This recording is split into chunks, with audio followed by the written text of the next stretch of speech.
বেসরকারি কারখানার নার্সারিতে স্থানীয়দের বঞ্চিত রেখে বহিরাগতদের নিয়োগ করা হচ্ছে। প্রতিবাদে দুর্গাপুরের কাটাবেড়িয়া অঞ্চলে একটি বেসরকারি নার্সারির সামনে বিক্ষোভ স্থানীয়দের।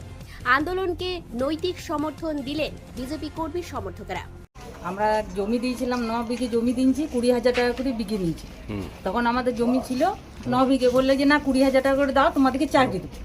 তার জন্য আমরা দিয়ে দিয়েছি চাকরি, যে একটি করে কোটা দিয়েছে যে হ্যাঁ আমরা চাকরি পাবো, চাকরির আশাতেই তো দিয়েছিলাম।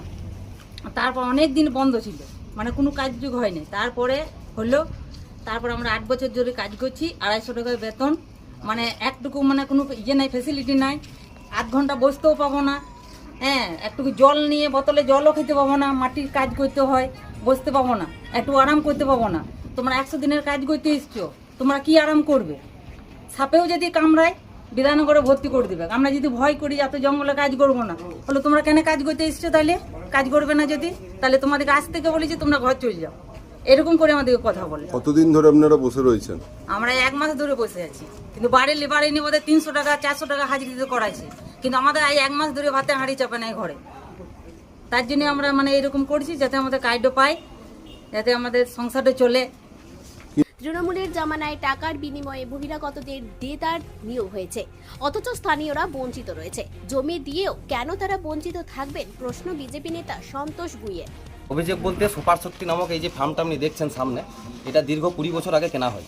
তারপর বিভিন্ন চাকরির প্রস্তাব দেওয়া হয়, যাই হোক পরে আবার জমি এরা বিক্রি করে এখন একটা এগ্রিকালচার ফার্ম করে নেক্সট মানে লাস্ট 8-10 বছর এটা চলছে। তো এখানে যারা পুরনো ওয়ার্কার 8-10 বছর যারা কাজ করছে, এদের কোনো মান্যতা নাই, একটা ন্যূনতম পরিচয়পত্র নাই, ইএসআই নাই, পিএফ নাই, বাদ দেন 8 ঘন্টায় হাইরি দেয় 250 টাকা, মাসে 14টা কাজ, মানে অ্যাপ্রক্স 3 থেকে 3,500 টাকা হয়। তো সেই লোকগুলোকে আজকে দীর্ঘ 1 মাস ধরে বস করিয়ে রেখেছে। বাইরে থেকে, বিহার থেকে, আমাদের গ্রামের বাইরে যেসব গ্রাম রয়েছে সেই সব গ্রাম থেকে লোক নিয়ে আসছে, নগদ টাকাতে কাজ করাচ্ছে।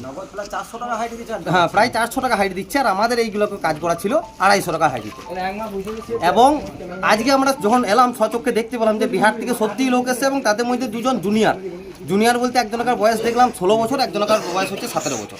তো দীর্ঘদিন ধরে এই এলাকার মানুষকে যে প্রতারণা, কৃষকদেরকে যে প্রতারণা, চাকরির নামে জমি কেনা, আজকে 250 টাকা হাইরি দিয়ে কাজ করানো, এইগুলার আমরা মানে সমস্যার সমাধান চাই। আর আমরা যে কৃষকরা একটা সাবমার্সিবল পাচ্ছি না, এইখানে এই ফার্ম কি করে এই ভৌম জলস্তরে জল তুলে 7খানা কমার্শিয়াল সাবমার্সাল নিয়ে এই একরের পর একর জমি চাষ করছে। আমাদের প্রশ্ন খুব সাদা, খুব জলের মতন পরিষ্কার। আমাদের কাজ দরকার, আমাদের 26টা কাজ দরকার মাসে, আমাদের বেতন দরকার, আমাদের পেটে ভাত দরকার, আমাদের আর কোনো দাবি নেই। কিন্তু এরা দীর্ঘদিন ধরে বাইরের লোক নিয়ে এসে কাজ করে। আপনারা জানিয়েছেন? বিধায়ক জানে, এখানকার লোকাল থানা জানে, লোকাল থানার সেদিন এসেছিল লাদোয়া থানা থেকে, ওনারা এসে বোধহয় সব কিছু আমাদের দাবি দাবা শুনেও গেল, কোনো প্রতিক্রিয়া আমরা পাই নাই। সোমবার স্থানীয়দের বিক্ষোভের খবর পেয়ে ঘটনাস্থলে ছুটে আসে পুলিশ। পুলিশের মধ্যস্থতায় সমস্যা সমাধান হলেও যদি এরপরেও একই ঘটনার পুনরাবৃত্তি হয়, তাহলে স্থানীয়দের একজোট করে জোরদার আন্দোলনে নামার হুঁশিয়ারি দিয়েছেন বিজেপি নেতৃত্ব। দুর্গাপুর থেকে অনুরাধা সেনগুপ্তের রিপোর্ট, খাঁটি খবর।